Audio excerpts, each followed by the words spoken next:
그의 종이 되며 안식일을 지켜 더럽히지 아니하며 나의 언약을 굳게 지키는 이방인마다 기도하는 내 집에서 그들을 기쁘게 할 것이며 그들의 번제와 희생을 나의 제단에서 기꺼이 받게 되리니 이는 내 집은 만민이 기도하는 집이라. 일컬음을 같이 읽습니다. 이스라엘의 쫓겨난 자를 모으시는 주 여호와가 말하노니 내가 이미 모은 백성 외에 또 모아 그에게 속하게 하리라 하셨느니라.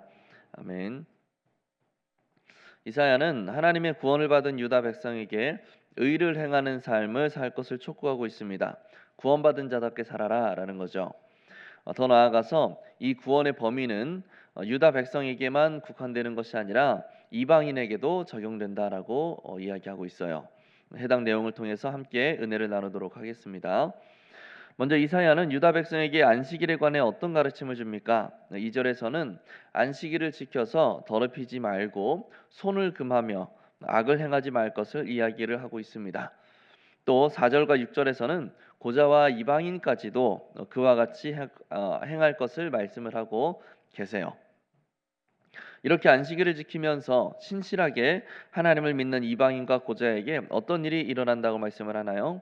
5절에서는 안식일에 여호와가 기뻐하시는 일을 행하는 고자들에게는 영원한 이름을 주어서 여호와의 집에서 끊어지지 않게 할 것이다 라고 말씀을 하고 있고, 또 6절과 7절에서는 안식일을 거룩히 지키는 그 이방인들까지도 여호와의 성산으로 인도하실 것이다 라고 이야기를 하고 있습니다. 그러면 하나님께서 유대인뿐만 아니라 이방인의 그 재물도 기꺼이 받으시는 이유는 무엇인가? 이것은 사실 당연한 모습이라고 할 수 있습니다. 애초에 하나님께서 아브라함을 택하시고 이스라엘 백성을 택하신 이유가 무엇인가를 생각해 보면 자연스럽게 도달하게 되는 결론이라는 거죠. 여호와께서는 이스라엘을 모든 만민을 위한 민족으로 부르셨습니다.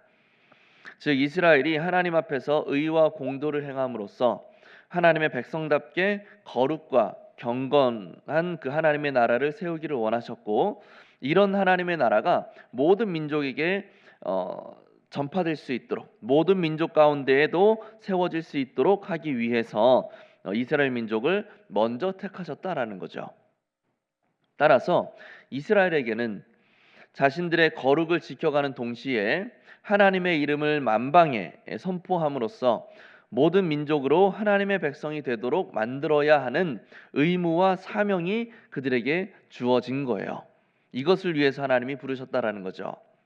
그런데 이스라엘 백성은 단순하게 하나님께서 자신들을 선택하셨다라는 이 사실만을 주장하면서 배타적 선민 사상에 빠져버리게 된 겁니다. 자신들만 하나님의 백성이고 자신들만 구원을 받게 된다라는 거예요. 하나님의 백성이라는 그 테두리 안에 이방인이 들어올 여지는 없으며, 혹시라도 들어오고 싶다면, 이방인이 우리의 공동체 가운데 들어오고 싶다면, 구원받고 싶다면 유대 땅으로 이민을 와서 종교를 개종해야 어느 정도의 구원의 여지가 발생할 수 있다라고 그렇게 주장을 합니다. 그러나 하나님께서 분명하게 말씀하시는 것은 이스라엘뿐만 아니라 모든 민족을 하나님께서 지으셨다라는 거예요.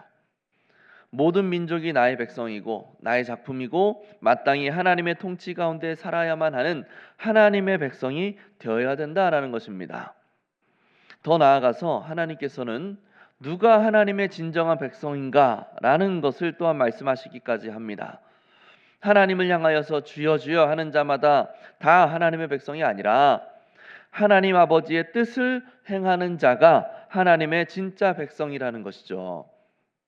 이 기준에는 민족이라든가 혈통이라든가 지역이라든가 인종이라든가 이런 그 어떤 것도 적용되지 않아요.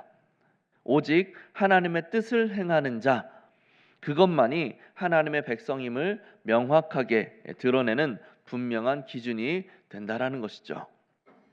따라서 하나님의 율법을 따라서 신실하게 행하는 모든 사람은 이방인이든 고자든 할 것 없이 하나님의 백성으로서 하나님의 성산에 들어가게 된다라고 하나님은 말씀하시는 겁니다. 하나님을 예배하는 것이 선민의식이 강했던 유대인뿐만 아니라 만민에게도 주어졌다라는 사실에서 무엇을 느낍니까? 이 말씀은 정말 많은 시대를 통틀어서 이스라엘 백성에게 받아들이기 힘든, 인정할 수 없는 진리였습니다. 이스라엘 백성은 선택받은 백성이라는 사실을 입증하는 증거로 세 가지를 이야기를 했었죠. 성전이 그들에게 있었다라는 것과, 또 우리는 아브라함의 혈통이다라는 것과, 또 율법을 우리가 소유하고 있다라는 이 세 가지를 주장하면서 우리가 하나님의 백성이다, 우리만 하나님의 백성이다라고 그렇게 주장을 했었습니다. 그런데 이 세 가지는 정말로 자신들에게만 주어졌죠. 이스라엘 백성들에게만 있는 거예요. 다른 민족들에게는 없어요. 그러니 당연히 하나님의 선택을 받은 민족은 우리밖에 없다라는 이 주장에 힘이 실린다라고 그들은 생각을 하게 됐던 겁니다. 매우 교만한 착각 속에 빠진 거죠. 그런데 이런 착각과 교만함이 우리에게도 보일 때가 있어요. 선입견을 가지고 복음을 전하길 꺼렸던 경험이 혹시 있으십니까? 그때 왜 꺼려지셨나요? 그때 여러분들의 우리의 마음은 어땠나요? 저 사람은 행색이 너무 좀 초라해. 그래서 좀 꺼려지네. 저 사람은 나랑 싸운 집사님하고 너무 친해. 그래서 이렇게 좋은 말을 하기가 좀 꺼려지네. 가까이 하기가 꺼려지네. 뿐만 아니라 이 선입견, 나는 하나님 앞에서 뭔가 특별한 존재라고 하는 이런 생각이나, 또는 나는 모르겠는데 확실히 저 사람은 나보다는 못해, 저러면 안 돼 하는 이런 남보다 나를 더 낮게 여기는, 더 좋게 여기는 그런 마음들, 이런 모습들은 모두 성전과 아브라함의 혈통이라는 것과 율법을 소유하고 있으니 우리만 특별한 민족이야 라고 생각했던 그 이스라엘의 배타적 선민 사상과 일맥상통하는 모습이라고 할 수가 있는 겁니다. 우리는 이런 생각들을 매우 조심해야 되는 거예요. 그렇다면 우리는 열방을 향한 하나님의 구원 계획에 동참하고 헌신하기 위해서 무엇을 우리가 결단해야 될까요? 나는 저 사람과 다르다라고 하는 그런 선민의식을 버리는 작업이 필요합니다. 성전, 혈통, 율법, 이 세 가지 요소가 이스라엘의 강력한 선민의식을 부추겼던 것처럼 타인을 향하여, 형제자매를 향하여서 판단하고 정죄하게 만드는, 그래서 저 사람보다 내가 조금은 더 우월하다, 더 낫다라고 생각하게 만드는 그 요소들을 제거하고 내려놓아야 된다라는 거예요. 하나님 앞에서 저 사람이든 나든 다 똑같아요. 우리 안에 있는 이 죄성은 하나님 보시기에 다 똑같다라는 겁니다. 옷에 더러운 것이 묻었다면 많이 묻었든 적게 묻었든 그 옷은 그냥 더러운 옷이에요. 빨아야 되는 거죠. 그런데 내가 덜 묻었니, 네가 더 묻었니, 그 안에서 어떻게든 당신과 나 사이를 구분지으려고 하는, 나의 우월함을 느끼려고 하는 그 선민의식, 교만한 그 우월감을 우리는 내려놓아야 된다라는 거죠. 복음을 전하는 데도 마찬가지고 우리가 신앙생활하는 전반적인 모든 영역에서도 마찬가지입니다. 언제나 하나님 앞에서 나는 자격 없는 죄인이었을 뿐이다 라는 사실을 우리가 자각하면서 겸손함으로 나아가야 되는 겁니다. 그리고 나뿐만 아니라 우리 모두가 은혜가 없으면 살 수 없는 존재라는 그 고백 가운데 함께 연합함으로 서로를 세워주고 서로를 붙들어주면서 그렇게 나아가야지 하나님의 공동체가 세워질 수 있는 거예요. 우리 모두가 언제나 겸손한 믿음과 신앙으로 나아갈 수 있기를 바랍니다.